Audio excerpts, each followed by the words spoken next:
as I told you before, I want you to know every bit of this knee joint. So if you want to discuss knee joint, you have to have the following outlines. You have to know what is the definition of knee joint, why it is located, what type of joint is that one, what are the kind of movements that do exist along the knee joint, and what are the clinical applications of the knee joint. So these are part of the outline of the knee joint. So if I ask you now, what is knee joint? When you talk about the knee joint, we are talking about one of the most important aspects of joints in our own human body. In fact, it has been stated that knee joint is the largest joint in the human body. And it is one of the most complex, or even the most complex joint in the human body. You get my point? So we said it is the largest and the most complex. It is located between the thigh and the leg. So that means it is a very important joint in that it is responsible for, maintaining our own balance. Like the way I'm standing now, look at it, I'm just standing. And so all my weight is being borne by the knee joint. So the knee joint is the joint that harbors or carries the weight of our own self, especially while we are standing, or if you want to make a movement like the way I'm moving now, or if I want to run, if I want to jump. All these are the kind of forces that is being carried by our own knee joint. So knee joint is very, very important because it is helping us in doing this kind of mobility. So we now know what is knee joint. In the joints of the human body, we have different categories of joint. We have what we call synovial joint. We have what we call non-synovial joint. So knee joint is a synovial joint, quite alright, because it allows us to, flex and extend and what have you. So any joint that can allow you to, make some movement along that joint, that is a kind of synovial kind of joint. That means it is lined by synovial membrane, which we'll discuss later on. So we now know that knee joint is the largest joint in the body. It is the most complex. It is a synovial kind of joint. And again, knee joint is a hinge joint. You know what is hinge? The hinges in your doors, you only open and close. You cannot shift the door up or down. You can only close and open. That is what we call a hinge. You get my point? You can see the joint between these doors and the wall. And so there's a hinge there that allows you to open or close. The same thing with the knee joint. So it is a hinge variety. They can only allow two major movements, extension and flexion. That is what we call hinge. So we now know that knee joint is the largest joint, most complex, synovial joint of hinge variety. Clear? We know it is location actually. So now what are the articulating bones? You see, as I told you before, the knee joint exists between the thigh and the leg. And we all know that in the thigh we have only one big bone. And this one is the largest and thickest bone in the body, that is the femur. You get my point? And then when you come down to the leg, now we have two bones. What we call the tibia on the medial side and the fibula on the lateral side. So we have three bones in the knee. But unfortunately, the fibula doesn't participate in the formation of the knee joint. But there is another third bone here that is lying anteriorly. You cannot see it because I removed it. So there is one small bone, what we call sesamoid bone. You know what is sesame seed? Kantu da Hausa. You know kantu? Yes. The seed of that sesame. We call it sesame in English. So the kantu seeds, that's what we call sesame. So because the patella, that patella bone, it looks like sesame seed. That kantu, that really. Sesamoid, that means it is looking like sesame seed. So it's a sesamoid bone. It is the largest sesamoid bone in the human body, and it's located in the knee. And so this bone also, the patella, we call it patella. So this patella participates in the formation of the knee joint. Are you clear? It lies anteriorly, and the joint between it is only between it and the femur, lower end of the femur. This is where the patella is located. So it doesn't have anything to do with the tibia. You get my point? So we only have three important bones that participate in the formation of the knee joint. Number one, the femur. Number two, the tibia. And number three, the patella, which is the sesamoid bone. This sesamoid bone is created and continues to remain in the place where it is created. That is the tendon of quadriceps femoris. You know, we have one large tendon of four group of muscles: the vastus medialis, vastus lateralis, and the rectus femoris. These three muscles now, they combine together to form a single tendon. And there's another one, the, what is that? Vastus intermedius. And this tendon is the location where this patella bone is created. During intra-uterine development, this bone develops within that tendon, and it continues to remain there for life. So now the patella is there, and it is responsible for stabilizing the joint. So it helps in the stability of the joint itself. So from the lower aspect of the patella, you also have another, structure that attaches that bone to the tibia.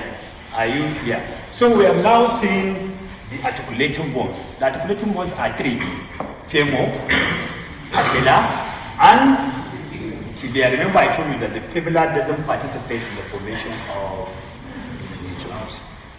But the whole of these bones, they are being surrounded or enclosed by what we call joint capsule. This joint capsule is made up of connective tissue. You get my point? So this knee joint is encapsulated. So there is a knee joint capsule that surrounds the whole knee joint. And so within it, it is lined by another membrane, what we call synovial membrane. That synovial membrane is responsible for the secretion of synovial fluid. And that fluid is responsible for the lubricating the articulating surfaces of the articulating bones. So the synovial fluid is a lubricant, a jelly-like liquid that is inside the joint, secreted by synovial membrane. And so this liquid inside the joint, it helps us when we are moving. We are not going to feel any pain. So now that lubricant now ends, or it disappears. Besides, for example, the joint, you having frictions while you are walking, because there will be pain. The articulating surfaces will be rubbing each other, and then you'll be having some pains here and there. And that is the essence of this synovial fluid secreted by synovial membrane, so as to lubricate the joint to allow us to move or jump or run or whatever. Again, the joint has what we call intra-articular structures. The intra-articular structures are multiple. We have what we call menisci, and we have ligaments. We have what? We have menisci, we have ligaments within the joint. These are what we call intra-articular structures. And so these menisci are responsible for deepening the joint to allow for the stability and mobility. If you can remember in your own shoulder joint and in your own hip joint, when you are discussing it, you are told that in the shoulder joint, that's what you call labrum glenoidal. That labrum glenoidal is similar to this, and also the labrum acetabular, the one in the hip joint.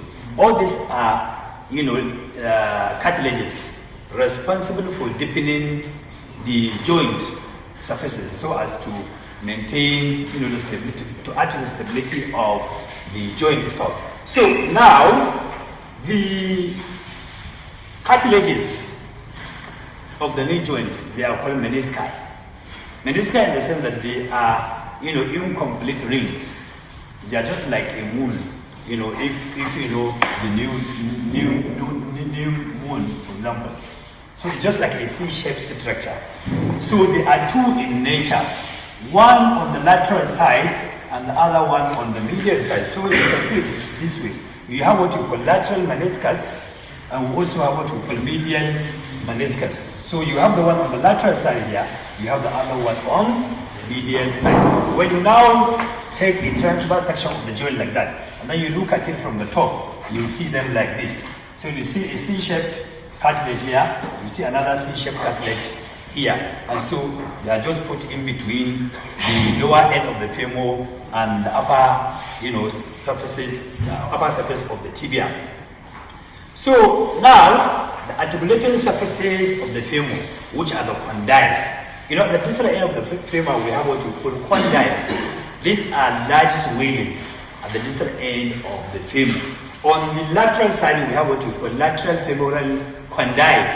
And on the medial side, we have what we call medial femoral condyle. So these are swellings responsible for articulating with the condyles of the tibia. So the tibia, upper end of the tibia also, there are, swelling by the side.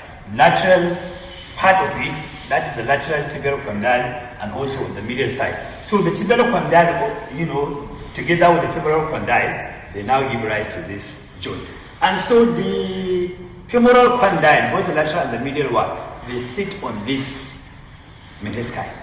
So that means, apart from deepening the joint, the menisci, they also serve as cushion. And there are ligaments that also attach the femoral condyle with the tibial condyle. We have two ligaments located inside the joint. And these two ligaments, one is lying anteriorly, the other one is lying posteriorly. The one that is lying anteriorly, this one, I put it in green. This is what we call anterior cruciate ligament. The other one that is lying posteriorly is what we call posterior cruciate ligament. Where do they originate and where do they insert? The anterior cruciate ligament in the superior aspect of the tibia. If I now draw an anterior aspect of the tibia like this,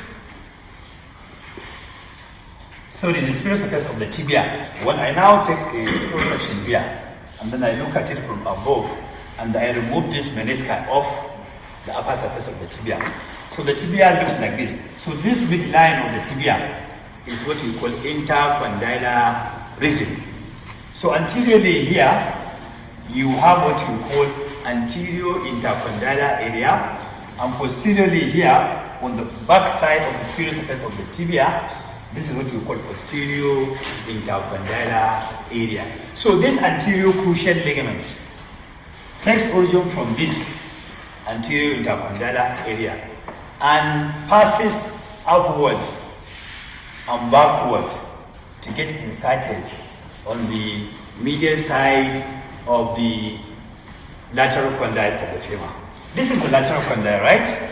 This is the medial condyle. So if this one now attaches from this anterior intercondylar area of the tibia, it passes upward and then gets backward and gets inserted on the medial side of the lateral femoral condyle. This is the lateral side of the condyle here, and this is the medial surface of the lateral condyle. So the anterior cruciate ligament gets origin from the anterior intercondylar area, passes upward and backward to get inserted on the posterior side of the medial surface of the lateral femoral condyle. Are you clear? And so the posterior cruciate ligament, which attaches from this or gets origin from this posterior intercondylar area, it passes upward and forward and then gets attached on the anterior side of the medial side of the medial femoral condyle. By so doing, the two crisscross, and that is why they are called cruciate ligaments. Because when you talk about cruciate, is cross-like. You know what is a cross? Just like an X. So that is why they are called cruciate ligament, because they cross. This one passes from the back, passes upward and forward and attaches here. And this one comes from anteriorly, passes upward and backward, and say they do like this. They crisscross. Are you getting me? That is it. That's why they are called cruciate ligaments. So these are the intra-articular structures there. Are you clear? Good. So we now know that we have menisci and then we have cruciate ligaments. So now we have ligaments supporting the joint. So now I'm just trying to discuss the support of the knee joint. On the lateral side and on the medial side, the joint capsule, I told you that the whole joint is being encapsulated by joint capsule. So that joint capsule now thickened. There's thickening of that joint on the lateral side and on the medial side. And so the thickening of this capsule on either side is what you call lateral collateral ligament and medial collateral ligament. So we have two thickenings of the joint capsule on the lateral side and on the medial side. These are what we call lateral collateral ligament and medial collateral ligament. Are you clear? These ligaments are also very, very strong. The lateral collateral ligament takes origin from the superior side of the lateral femoral condyle and then passes downward to attach on the small depression on the head of the femur, on the superior part of the head of the femur. So there is a small depression on the head of the femur where this lateral collateral ligament attaches. And on the medial side, you also have this medial collateral ligament, which is this one. So it attaches, or it takes origin from the superior part of the medial femoral condyle, which is this one, and then passes downward to get attached on the medial side of the medial tibial condyle. Are you clear? So now, these two top ligaments, they prevent medial, shift, medial dislocation of the joint, or if you hit somebody from the medial side, it prevents lateral dislocation of it. Especially when you are doing some football, as you are trying to hit the ball. Instead of you hitting the ball, you hit somebody's knee joint on the medial side here. That prevents, this ligament prevents this joint from shifting this side. And as you are doing the football, somebody can hit you from the lateral side. And so that ligament can prevent the joint from being displaced toward this side. Are you clear? So they prevent either lateral or medial dislocation of the joint. So we are now seeing the lateral and the medial collateral ligament. Anteriorly, now if you look at if you now cut the knee joint, you cut it in the parasagittal plane like that, So you look at it on the side. This is what you are going to see. So you are going to see the patella in green here. And then you are going to see the quadriceps femoris tendon, which is this one. And so this quadriceps femoris tendon, it extends down to get attached on the tibial tuberosity. This is what you call ligamentum patellae. Now, the quadriceps femoris tendon, it continues over the patella and continues down as a ligament. That is what we call ligamentum patellae. So this is what? Ligamentum patellae. So this ligament, it serves as an indirect attachment of the patella to the tibia. I told you before that the patella only attaches to the lower end of the femur. But now, indirectly, we can say that the patella attaches to the tibia through the ligamentum patellae. All these articulating surfaces, the inner side of the patella, and the lower aspect of the femoral condyles and the upper articulating surfaces of the tibia, all of them are covered by what we call a high-lying cartilage. So remember, cartilage is very slimy. Together with that lubricant that I talked to you before, the synovial fluid, so they add to the smoothing of the movement in between the articulating bones. So the articulating surfaces are covered by high-lying cartilage. The menisci, as I told you before, those ones that are made up of what we call a fibrocartilage. So fibrocartilage is different from the high-lying cartilage. The fibrocartilage is tougher because it has some fibrous connective tissue in it. You get my point? So we have what we call connective tissue fibers and connective tissue cells and the cartilage. So the cartilage now, this one, the menisci now, and the labrum glenoidal in the shoulder and the labrum acetabular in the hip joint, all these are made up of fibrocartilage. Together with the pubic symphysis in the pelvis, all these are the typical examples of the fibrocartilages in the human body. So now we've seen the hip joint, the articulating surfaces. Now, to add to the smoothing of the movements of the knee joint, we also have what we call Bursae. This bursa, singular bursa, plural we call them Bursae. So this Bursae, when you talk about a bursa, is a sac, closed sac, made up of,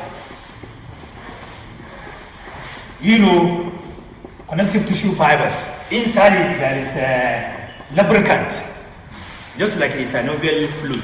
The lubricant there is a synovial fluid, but it's not. The membrane is not synovial membrane.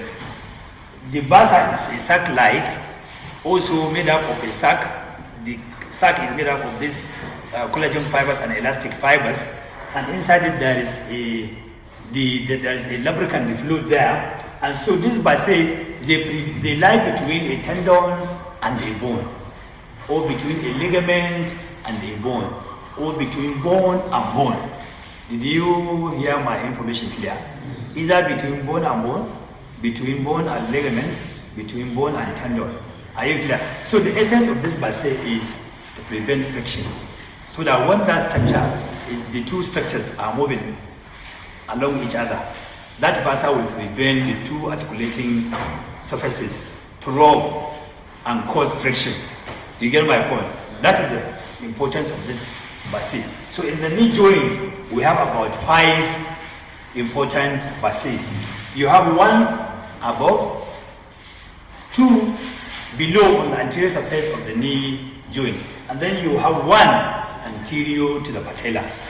The one that is above the patella, this is what you call supra-patellar bursa.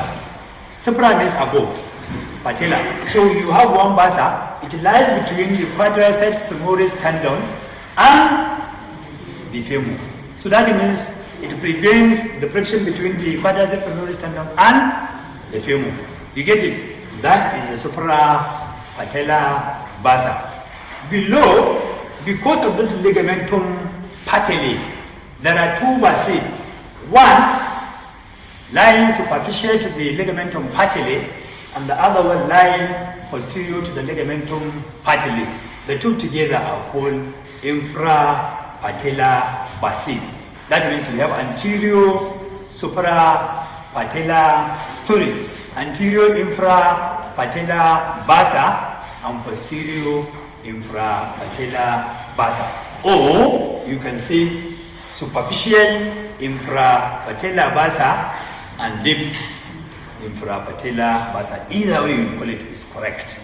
And then the one that is lying superficial to the patella, that is what we call pre-patellar bursa, because it is lying before. When you hear the word pre, that means before. So it is lying before the patella. That's why it's called, pre-patellar bursa. There is another one that is lying behind the lower end of the femur, or behind the knee joint, and that one relates to the tendon of semimembranosus, the one you did in the thigh. and so that is why it's called it is between the semimembranosus tendon and the back of the femur. That's what we call semimembranosus bursa. So we have now seen these 5 different categories of bursae in the knee joint. So we have now seen this and add to the smoothing of our movement. So now what are the relations of the knee joint? When you talk about the relations, you talk about the coverings of that area, either anteriorly, posteriorly, laterally or medially, above or below. These are what we mean by the relations. So what are the structures that relate to the knee joint? So, when we talk about the relation to the knee joint, actually anteriorly here, you have nothing but the skin covering the patella and the lower aspect of the knee joint. So, skin, the fascia there, both the superficial and the deep fascia, they relate to the knee joint anteriorly. And posteriorly now, you have the tendons, the flexor tendons of the leg. When you want to flex the knee joint like this, you have muscles that come all the way from the back of the thigh, and then they drop down posterior to the knee joint. These are what we call what do you call them? The hamstrings muscles. We call them hamstrings muscles. So these hamstring muscles, they are number 1, semimembranosus,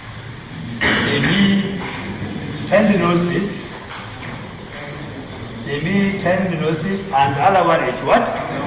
Then we head of biceps femoris. So we have biceps femoris. So these are what constitute the hamstring muscles. Apart from this, there are what we call SGS muscles. The SGS. These are the 2 semitendinosus, sartorius, and the gracilis in between.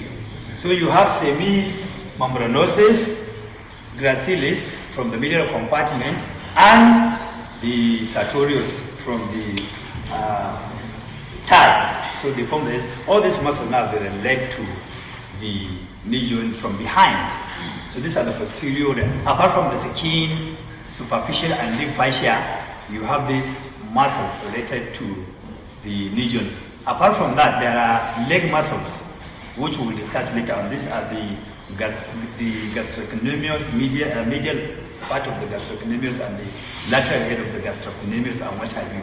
Those ones, so they relate to the back of the knee joint. And also there's another muscle, popliteus, which we will also discuss later on. That will also relate to the back of the knee joint. Again, there's also a ligament there, what we call popliteal ligament and what have you. All those are the back relation of the knee joint. On the lateral side, you only have the skin, superficial and deep fascia, and these ligaments that are discussed between the lateral collateral ligament and the medial collateral ligament. These are the relations of syntaxes that relate to the knee joint. So now the next one is the neurovascular bundles. In principles, there's what we call Hilton's law of nerve supply. I'm sure you know that. Do you know it? Yes. So Hilton's law of nerve supply states that a muscle that passes along a joint, the nerve supplying that muscles must also supply that nerve at that joint. Are you clear? So now if you have a joint, if this is a joint, one bone above, one bone below, like this, so you have a joint. Now a joint is just articulation between 2 or more bones. So if you have a muscle now crossing over this joint, the nerve supplying this muscle must also supply that joint. You get my point? That is Newton's law of nerve supply. So all the muscles that lie either anteriorly or posteriorly to the knee joint, those muscles, the nerve supply to those muscles must also supply twigs or branches to the knee joint. If you can remember, all these time muscles have been supplied by which nerve? femoral nerve. You get my point? Sorry, sciatic nerve, the muscle of the anteriorly, you have the femoral nerve. So the quadriceps femoris muscles, as they descend down now to continue at this ligamentum patella. So the muscles, those ones that the femoral nerve supplying this quadriceps was to also supply this joint, because this quadriceps lies anterior to the joint. So you have femoral nerve supplying the knee joint. Posteriorly, you have the hamstring muscles passing at the back of the knee joint. These muscles, they are being supplied by the sciatic nerve. I know the sciatic nerve divides into two, tibial nerve and the common peroneal nerve. So these two nerves, the branches of the sciatic nerve, they supply the knee joint. So how many nerves now we have supplying the joint? Femoral nerve, tibial nerve, common peroneal nerve. Apart from that, you know that I told you the gracilis also passes behind the knee joint, and that gracilis is being supplied by which nerve? Collateral nerve. So we have four nerves: femoral nerve through the quadriceps femoris, common peroneal nerve and the tibial nerve through the hamstring muscles, and then we have the collateral nerve through the gracilis and what have you. These are the four nerves. And there are arteries. When you talk about the neurovascular bundles, neurons, nerves. Vascular means vessels. So when we talk about the vessels, we are talking about the arteries supplying the joint. So before I now go to the anastomosis of the knee joint, let me just break and maybe ask you some, or you ask me some questions if you have.